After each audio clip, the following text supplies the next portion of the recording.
akwai wani bidiyo da ya shiga shafin sada zumunta ko kuma shafin uwa ba kaɓa haka, inda ba iya zumuncin ake sai zama an samu wata yarinya wani ya ɗora bidiyon ta na wasu abubuwa da ya faru a tsakanin su mara daɗi, ashe yana bidiyo bayan kuma ya ga tarayya masa ya saka a bidiyon.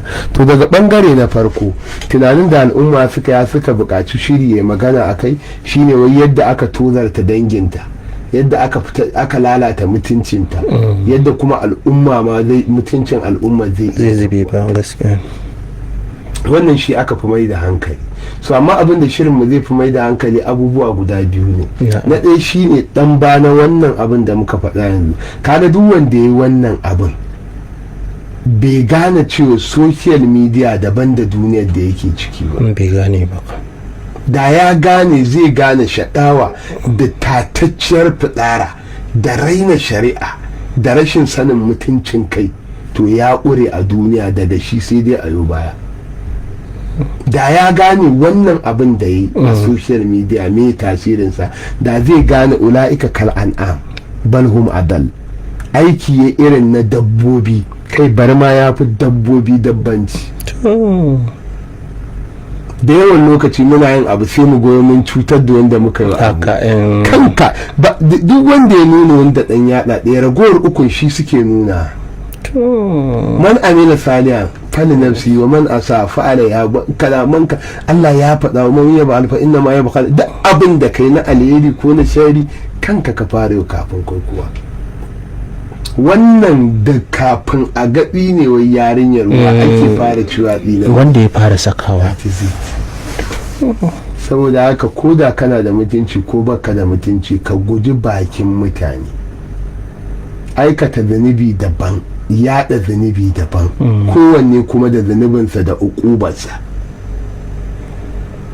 An hana ko da shari'a ta tozartar da zunubi yadda wani zai ji koya balantana kai da ka aiwatar da shi,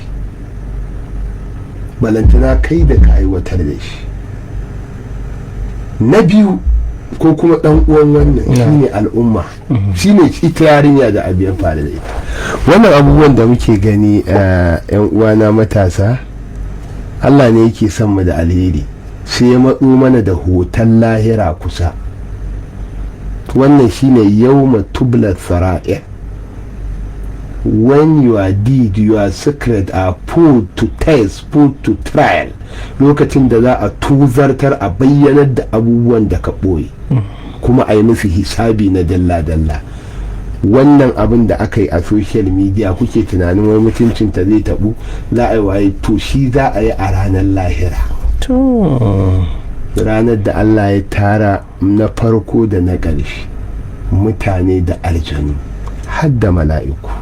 Wannan abin da kuke ganin masifa ne, wallahi azimu ba masifa ba ne in an kwatanta da tozarcin ranar alkiyama, kuma sai an yi. A dangane da wacce ita kuma ake zargin an tozartar, to ki sani wallahi tozarci yana gaba, wallahi ba ai komai ba. Wayannan masu hawa social media ne ko masu sha'awa ko waɗanda post ɗin ya kai gare su za su gani, za ki tara da yawa ba su gani ba, amma za a zo a yi shi kuma a yi shi da manyan baƙi. yau mai jama'ukum li yawmil jam zalika yawmut tagabun inna rabbaka labil mirsad. Allah yana nan a madakata yana jira mu zo, kuma za a faɗa shi a ranar da ake haɗa kowa na farko da na ƙarshe. Yadda na faɗa, mutane da aljanu na farko da na ƙarshe na duk duniya har da mala'iku. Mala'ikun Allah subhanahu wata'ala zai bushi da mala'ikunsa sun yi sahu yau mai ƙumar ruhu wal mala'ikatu sabba la yatakallamuna illa man azina lahu rahmanu wa qala sawaba zalika al-yawmul haqq. Allah ya ce wannan ita ce ranar gaskiya. Wallahi da abin da kika je kika yi da niyyar kin je kin boye kin saba wa Allah ba ki dauki shawarar annabi ba. Ihfazillah ya hafazka, maganin kada a yi kada a so wannan abin da aka yi kowace ce aka yi mata idan ba ta yi ba za a yi mata ina ba zai yiwu ba. saboda haka ku kiyaye kanku mata, ko ba don tsoron Allah ba, don tsoron jaza'i da wannan abubuwan da suke faruwa. mai hankali ya kamata ki kiyaye mutuncinki. duk abin da wani zai miki na nau'in jin daɗin duniya in ya taɓa mutuncinki wallahi ke aka yi wa 2-0 ko 3-0. baki da nasara, baki da rana, baki da riba ko ta kusa ko ta nesa. to mala ai mun ga aka yi miki ba iya ita kadai ma abin zai shafa ba. yan uwa duk wannan masu ganin wannan shine maganar da zamu yi na karshe yanzu a kansu. mun ga aka yi miki, ko a sani ko kar a sani, wannan sanin da kika sani aikin banza ne, amma ko a sani ko ba a sani ba. nan muka taɓa ba da labari wata ta wuce da 'ya'yanta biyu da shi kuma wani yana zaune a teburin mai shayi fa da niƙabi ya komai kawai ya ce kai wanta ce fa wanta da ba abin daban da ita, kawai ya kame mata jafa'i da jafa'i yana faɗa kuma gashi an riga an san yana da alaƙa da ita kafin ta aure. wata ta taɓa zuwa ta sami tana kuka aure ta zo yi, sun tashi daga wata unguwa sun koma wata unguwa ta zo yin aure, kawai miji ya fara bata kuɗi za ta laifi ana waye kawai sai gashi ya zo ya ce shi ya fasa. aka yi tarka ya ce in ma za a riƙe kuɗi a riƙe kuɗi, shi da ya fasa. sai da ta matsa mishi da ke da yan gogiya shi ta yake gaya mata kin san wani ya gaya mata sunan wani tsohon saurayinta. ta shiru ya ce to ya zo ya samu ya nuna hotuna yi min wasu bayanai, sai tashi ya batta a gurin ta kasu. ai dole ma dole. to da haka ya rage naku, in kuna ganin mata wayewa ce barantana a ce wannan wai gidajencin da ya shigo kina da aure kina iya tallatar da mutuncin ki, shi wanda kika kawo mutuncin baki kula da cewa bai da mutunci ba, shi da ki kawo ajiyar mutuncin ki. so da haka ko babu lahira wannan abin ku sani, ko babu social media wannan abin ku sani, wallahi Allah alhakimu mafi hikimar masu hikima wallahi ya tanadi ranar da sai an tuzartar da wanda ya tuzartar da dokokinsa. malam na ga wata tattaunawa da wata kafa ta yi da wata daga cikin wasu mata, ta ce kamar wasu daga cikin mazaje ko in mace tana da miji yana tafiye-tafiye to mijin wani sa'in shi yake neman cewa a yi a turo saboda kallon zai sa ya ringa rage raɗaɗi kamar da yadda ta bayyana ita a bidiyon. na ga bidiyon so irin wannan wasu kamar da wannan suka dogara. irin wannan yana nuna maka matsayin tunanin mai tunanin cewar social media da ya ɗauka bai san wace irin duniya ba ce shiga yi. a nan nake kalubalantar iyaye, ba ma koya yaranmu me social media, muna barin su yi kawai. abin da iyaye bai san social media, abin da iyaye sukan yi ki kashe wayan nan karfe 8 ki kunna karfe 7 ko minti 30 ta a online ka san me ta yi. ba a san ta yi guiding din tabbature mara addini mara culture, amma yana sa child tsari na cewar ka kayyade ƴaƴanka wani website za su iya shiga. tsari ne ingantacce za ka iya makale a application ka ce wanda kake so su.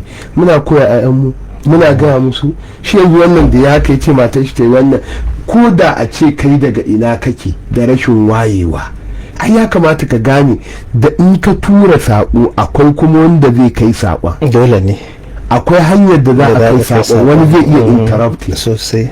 ka sani akwai hackers ko yau ka fara social media akwai hackers, akwai stealers da za su iya kwace maka waya sosai. akwai komai. to what will happen idan ka yi wannan? dole zai fito. kuma musuli da shi ake amfani. so da haka dai a taƙaice dai matasa mata mu kiyaye wa'annan mazan ababen a ji tsoro ne. maza mu daina ganin wai su muke tozartawa, wallahi duk abin da ka shuka sai ka girbe shi. wallahi duk abin da kake in kana ganin namiji ne ana cewa shi bai da abin kunya, shi ya fi kowa abin kunya. mai tafi da duniyar shi ne Allah ko mai jaza'in mai sakamakon shi ne Allah ko ya san inda zai kama kowa. ya san inda zai kama kowa kuma yana da makwarkwadan mu a hannunsa. wallahi in Allah ya tashi maka taka uƙubar ta tozarci sai ka rasa wani sai kai da ka sanin halittar balantana in nusan son wata da za ka yaudara ku wani abu na ba daidai ba ka tozarta ta kana ganin ka ci bagas. ka jawo al'ummar annabi sallallahu alaihi wasallama damuwa da kaskanci, kana jin ka ci bagas, baka fahimci Allah ba. A gurgujen mun je bangaren al'umma, wato abin da ya tayar min da hankali malam indama, da yawan mutane wai damuwar su wai wannan yarinyar da iyalanta za su shiga cikin damuwa, an tozarta su, an taɓa mutuncinsu. Ni dai gaskiya wanda na yi magana su ba wanda na ga ya damu cewar an saba wa Allah. Shi ainihin aikin ai shi ne mafi shi ne gaskiya ne, ko ka bayyana ko ka bayyana za a bayyana shi sosai na ko an riga an yi dai. Amma me yasa ba mu damu ba? Uba zai wuce ya bar shi tana zance 11 dare, wai sai ta zo da ciki sai ya sa kuka za ki tozarta mu.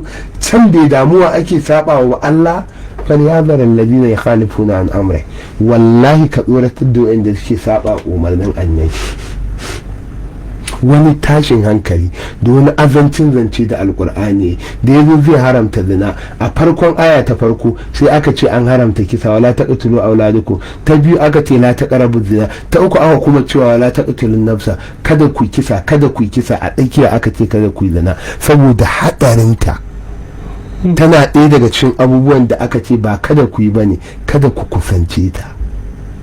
Amma yanzu mun yadda 'ya'yanmu su kusance ta kusanci na dab da dab, har uwa ko uba ne wa shi fada ta sa bari neman mayafi ko hijabi, shi zai ba da kuɗi dubunnai a siyo gyale wanda zai fitar da sura yarsa don ya ga tana hoto tana sawa a status tana munna.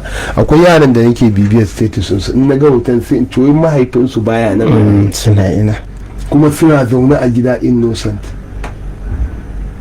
Tura su ne ga zina ga saba wa Allah. Wallahi duk ne son mutuncin sa ya tsira, ga laƙani na duk wacce take so mutuncin ta ya tsira, ko uban da yake so zuriyarsa su tsira da mutuncin su.